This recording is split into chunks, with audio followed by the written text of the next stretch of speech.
Baik, Assalamualaikum. Kita kembali lagi ke pertemuan 10, yaitu tentang UML kelas diagram.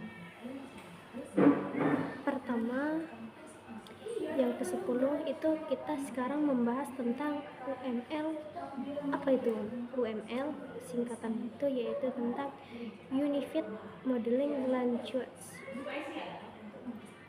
yaitu cara merancang atau mengkode sebuah sistem. Sebelum kita memulai menulis kode, kesalahan yang sering terjadi pada pemula adalah langsung menulis program tanpa perencanaan. Ya, kita kan harus bisa merencanakan sesuatu dulu, baru kita bisa membuat sebuah hal program gitu kan.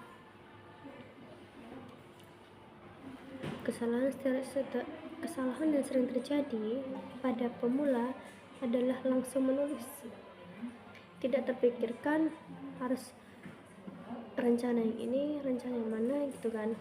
Kita harus memikirkan dulu apa yang harus kita buat. Jika program itu tidak ada tanpa perencanaan, maka akibatnya program itu menjadi berantakan, tidak efisien, dan tidak fleksibel, sulit untuk dikembangkan, sulit juga untuk dipahami.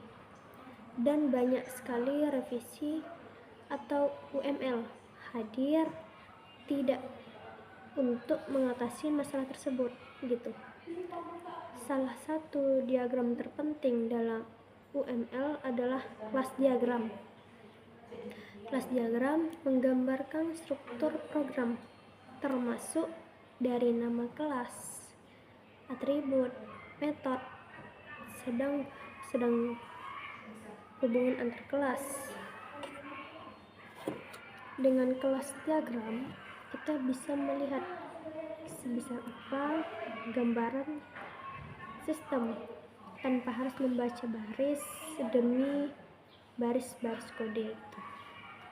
Selanjutnya, kita mempelajari hubungan antar kelas yang terdiri dari 4 jenis utama.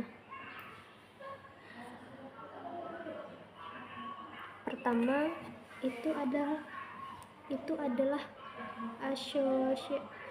association, yaitu hubungan umum antar kelas. Contohnya itu kelas mahasiswa berhubungan dengan kelas dosen, begitu bukan? Keduanya saling mengenal tetapi tidak saling memiliki secara permanen. Kedua itu adalah aggregation, yaitu hubungan memiliki tetapi tidak kuat atau tidak samar gitu. Misalnya sebuah fakultas itu memiliki dosen. Jika fakultas dihapus, maka dosen masih bisa ada. Ketiga itu adalah composition, yaitu hubungan yang sangat kuat. Misalnya, jika objek utama hilang, maka objek di dalamnya juga akan ikut hilang. Contohnya rumah dan kamar. Tanpa rumah, kamar tidak bisa berdiri sendiri, ya kan? Keempat adalah dependensi, yaitu hubungan sementara. Sebuah kelas hanya menggunakan kelas lain saat dibutuhkan. Misalnya untuk mencetak laporan, mencetak proposal, mencetak makalah atau apalah itu. Mahasiswa itu mampu menggambar UML, kelas diagram, dan menerjemahkannya menjadi program OOP nanti.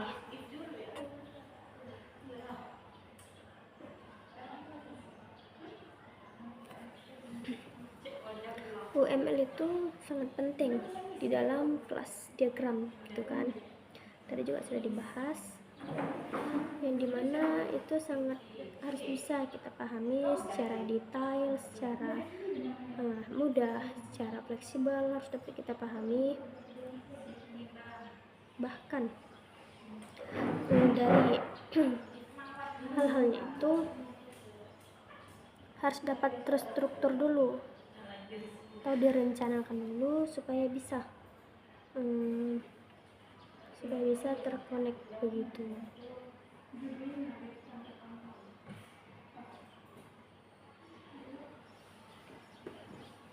Baik, kelas UML adalah kelas diagram yang dimana kelas itu dapat memikirkan, merencanakan atau membuat ide dulu baru bisa membuat UML tersebut begitu. Kelas diagram itu sangat bisa kita gambar serta dapat menerjemahkan pada program OOP nanti begitu ya kan, sebagai menjadi sebuah program yang harus kita dapat pahami begitu nanti kan.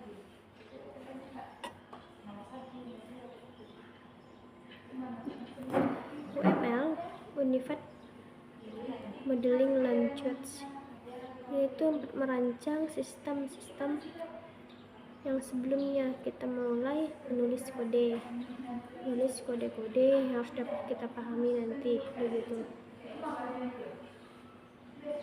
Sebagaimana harus dapat kita kenali dulu, kita pahami dulu, dan kita pikirkan ide-ide yang harus bisa nanti kita pikirkan begitu.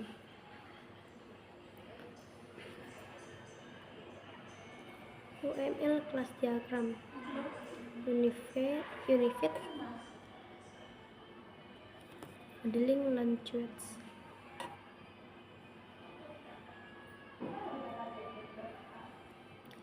yang dimana pada akhir pertemuan ini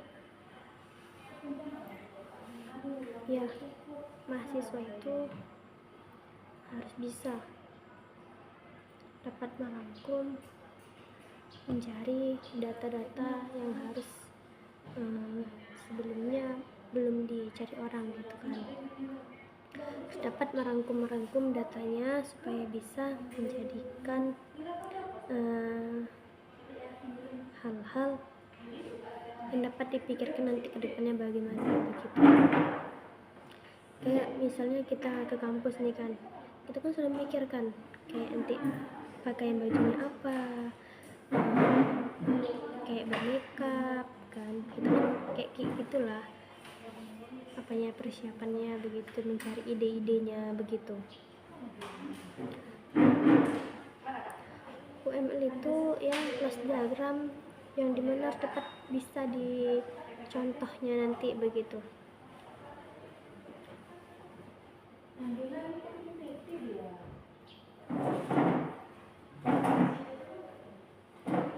Program OOP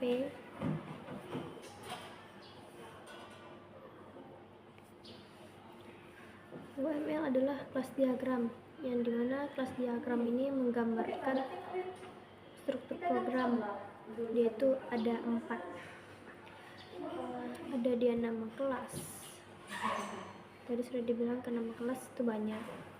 Ada juga atributnya serta metode di dalam diagram kelas tadi.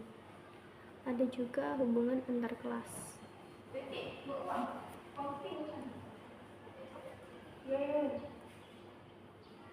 Tadi ada 4 jenis utama atau yang berhubungan tentang mempelajari hubungan antar kelas tadi ya kan. Tadi itu ada association, aggregation, dan composition serta dependency, yang dimana tadi sudah diberi juga dijelaskan tadi kan. Keempat ini kita harus dapat merangkumnya, harus dapat memilah serta memahami hal-hal tersebut begitu kan. Dalam pertemuan kali ini yaitu kita sebagai mahasiswa harus dapat memahaminya lagi begitu ya kan. dan juga dapat dalam kembali menerjemahkan OOP tadi. Terus sekian pertemuan 9 ini.